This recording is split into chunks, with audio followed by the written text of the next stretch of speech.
반갑습니다. 회로 이론 지금까지 이제 S 영역을 이용해서 즉 라플라스 변환을 이용해서 회로 해석하는 데 필요한 이제 지식은 다 배웠습니다. 오늘 이번 시간부터는 실제로 이제 그 주어진 회로를 해석하는 걸 이제 하게 됩니다. 그래서 이제 배운 것들이 있더라도 회로 해석할 때 어떤 걸 적용할 거냐, 또 어떻게 이렇게 변형을 해서 할 거냐 하는 것은 이제 그 실제로 많이 해보고 그렇게 하는 테크닉의 안목 같은 것은 이제 많이 풀어봐야 길러질 수 있습니다. 이제 오늘부터 이제 계속 몇 시간을 그렇게 하겠는데요. 오늘 할 첫 번째 것은 예전에 이제 다 배웠던 내용인데 그때 미분방정식으로 풀었던 그런 내용입니다. 그런 내용을 이제 라플라스 변환을 해가지고 풀어서 실제로 예전에 했던 거하고 같은지 이제 확인도 하는 그런 시간을 가져보도록 하겠습니다. 오늘 할 내용은 이제 RC 회로의 자연응답입니다. 이제 하기 전에 좀 전체적으로 한번 살펴보면, 이게 미분방정식보다 이제 대수식으로 구하는 게 더 쉽다. 대수식으로 쓰기 위해서 미분방정식으로부터 이제 대수식으로 푸는 게 이게 라플라스 변환을 하는 거죠. 그러니까 뭐 좀 그림으로 그려본다고 그러면 어떤 회로를 해석을 하는데 이게 시간 영역에서 이제 바로 풀 수가 있는데 여기가 조금 까다롭거나 비효율적이다 그러면 라플라스 변환을 해서 S 도메인에서 이제 문제를 풀어서 S 도메인에서 이제 예를 들면 이제 VT를 구하고 싶다 이렇게 하면 VS를 이렇게 구하는 거죠. S 도메인으로 가가지고 그렇게 해서 이제 다시 역 라플라스 트랜스폼을 해서 VT를 이렇게 구할 수가 있습니다. 만약에 이 문제를 해석하는데 라플라스 변화를 해서 하는 요 과정이 더 어렵고 복잡하다고 그러면 이렇게 갈 이유가 없죠. 바로 이렇게 구하는 게 더 나을 거고요. 이게 더 어렵고 복잡하고 하면은 이제 이렇게 가서 가는 게 낫겠죠.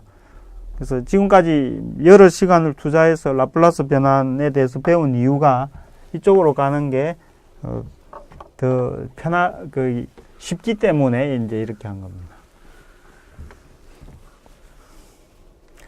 자, 이제 해석해야 될 회로가 이제 이겁니다. RC 회로의 자연응답이니까 이 회로 자체가 가지고 있는 특성으로 나타나는 거죠. 그래서 처음에 이 커패시터가 V0라는 이런 이제 여기 전하가 충전이 되어 있던 거죠. 충전이 되어서 V0라는 값을 갖고 있는데 이것이 스위치를 닫으면서 방전되면서 이제 에너지를 방출하죠. 이때 이제 알고 싶은 게 만약에 이 전류를 알고 싶다. 그랬을 때 어떻게 해석할 건가? 이제 예전에 했던 걸 좀 떠올리기 위해서 미분방정식으로 한번 이것을 생각해 보면 t가 이제 0보다 클 때 0보다 크거나 같다. 이랬을 때 이 회로가 이렇게 되는 거죠. V0가 처음에 이렇게 있는 거고 C, R 전류 이쪽으로 흐르는 게 전류가 I고 여기 전압이 V다.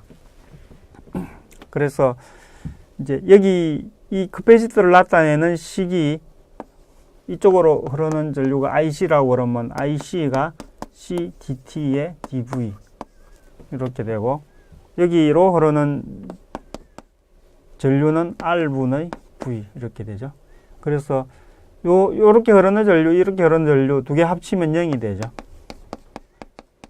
이렇게 해서 CDT의 DV 플러스 R분의 1 V는 0. 그래서 DT의 DV의 RC분의 1 V는 0. 이제 요 미분방정식의 해가 V는 이제 어떤 개수에다가 exponential 마이너스 RC분의 1T다. 이런 꼴로 될 거다. 이렇게 잡아놓고 그러면 요 개수를 찾아야 된다. t는 0일 때 v0는 이렇게 된다. 그래서 t에 0을 넣어보면 요거는 1이 되니까 V0가 K가 된다. 이렇게 되죠. 그래서 VT는 K의 exponential 마이너스 RC분의 1T다. T는 0보다 크거나 같을 때. 아니고, 정확하게 말하면 T가 이렇게 적어야 됩니다. 스위치를 닫기 전에는 아래 전압이 안 걸리죠. 그래서 이것도 이렇게 표시해야 됩니다. 이런 식으로 이제 미분 방정식을 이용해서 푸는 게 이런 과정이었죠.